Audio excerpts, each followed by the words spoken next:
العصير يا ست هان. بقول لك يا ست هان، خطيبك متجوز ومخلف بنت، ولو مش مصدقاني الصور اهي. حلو المونتاج ده. انا عندي سؤال واحد، ما عندكيش رقمها مثلا عشان تبعتي لها رساله على واتساب وتقولي لها خطيب حضرتك اتجوز؟ اتفضلي يا ست هان، اتفضل يا بيه. هو في ايه؟ بقالك ساعة بتنزلي عصير. لا انا ما كنتش بنزل العصير، انا كنت بقدم رساله قوميه. الحمد لله خطوبتك هتتفسد. ايه يا اكرم بالراحه، دي ست كبيره وما ينفعش اللي انت بتعمله ده. تعرف لو ست صغيره شويه كان عادي، ولو وسط برضو كان عادي، انما طول ما هي كبيره يبقى ما ينفعش. ست كبيرة ايه بس يا بنتي؟ بقالها ساعة واقفة قدامك. سيبك منها. المهم انا مش مصدق ان احنا اخيرا اتخطبنا وخلاص بقى على فرحنا اسبوع. بقولك ايه، انا عايزه اروح التويليت.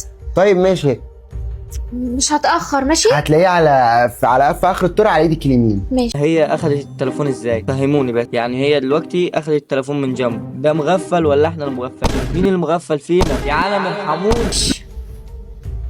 هي اكيد الست دي بتكذب عليا، بس هو لو متجوز وعنده بنت هيبقى مسجل رقم بنته على التليفون. انا دلوقتي هشوف كل حاجه. الو. انا مش مجنن حاجه غير ان هي عرفت كلمه السر منين. ايوه يا بابا.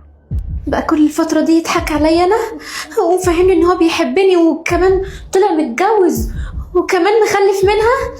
طيب انا دلوقتي مش عارفه اعمل ايه، اطلع؟ يعني المصيبه الاكبر من ان هو متجوز مخلف منها. تعرف لو متجوز مش مخلف منها كانش يحصل ده كله. اواجهه ولا اسكت عشان بحبه؟ ايه يا بنتي كل ده في الحمام؟ خد يا حبيبي، في حد عايز يكلمك. ايه الهدف من الفيديو ده؟ صدقني انا لو اعرف اقول لك. انا ذات نفسي مش عارف. كده يكون الفيديو خلص. لو عجبك الفيديو اعمل لي فولو ولايك وكومنت. سلام.